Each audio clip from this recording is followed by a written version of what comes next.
Welcome to another video from Offside Matters. In this video, we'll be discussing why so many African teams are blossoming at the FIFA World Cup.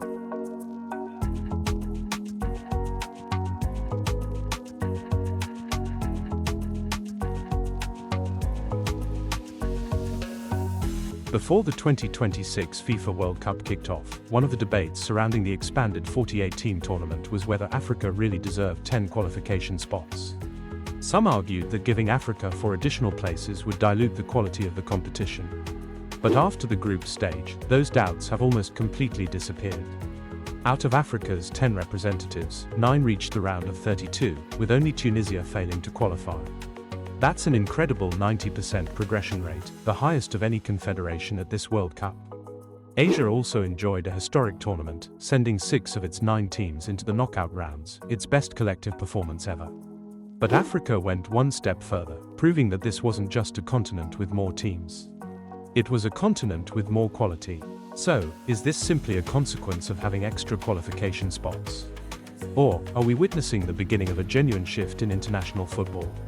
Let's find out.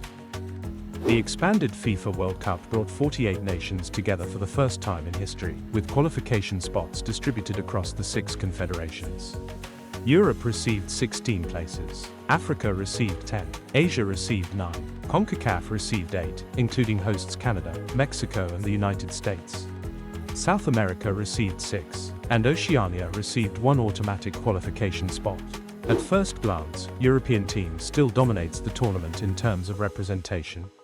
But qualification numbers only tell half the story. What really matters is what happens once the tournament begins. Here's how each confederation performed after the group stage. As you can see, Africa has a progression rate of 90% in the FIFA World Cup 2026, which is higher than South America's 83% and Europe's 75%. South America continues to boast incredible quality, but Africa produced the highest progression rate of any confederation. That's not a statistical coincidence. That's sustained excellence across multiple nations. And perhaps even more importantly, it wasn't just Morocco carrying the continent. When people think about African football on the world stage, Morocco's unforgettable run to the semi-finals in Qatar 2022 naturally comes to mind.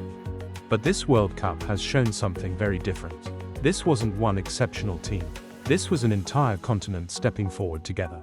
Morocco qualified once again. Egypt reached the knockout rounds. Senegal did the same. South Africa advanced. Ghana made it through. Algeria progressed. Ivory Coast booked their place. DR Congo reached the knockouts and showed they can compete with some of the world's strongest nations. Everywhere you looked, African teams were organized, disciplined and fearless. But perhaps no team captured the imagination of football fans more than Cape Verde. A nation of just over 500,000 people. A country playing at its very first FIFA World Cup.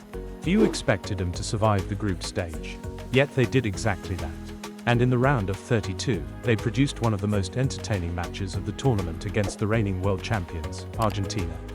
Cape Verde eventually lost 3-2, but they pushed one of football's greatest nations right until the final whistle. They may have gone home, but they left with their heads held high, and with the respect of football fans across the world. That's the beauty of the World Cup. Sometimes, the biggest victories aren't measured on the scoreboard. They're measured by changing the way the world sees your football. So why has African football improved so dramatically? The first reason is player development. More African footballers than ever before are developing in elite academies across England, France, Belgium, Portugal and Germany. By the time they arrive at the World Cup, many have already spent years competing in Europe's highest level leagues and continental competitions. The second reason is tactical maturity. For decades, African teams were praised mainly for their athleticism and flair. Today, they combine those qualities with outstanding tactical discipline. They're comfortable defending in compact blocks. They know when to press. They transition quickly from defense to attack. And perhaps most importantly, they remain organized for the full 90 minutes.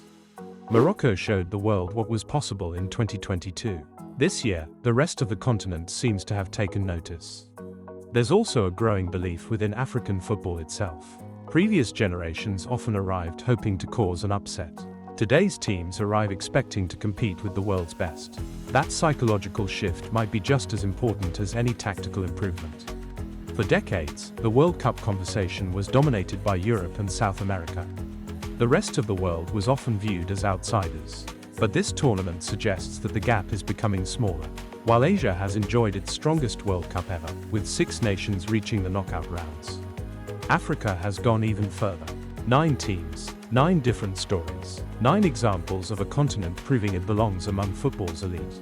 The expanded World Cup wasn't simply about giving Africa more opportunities.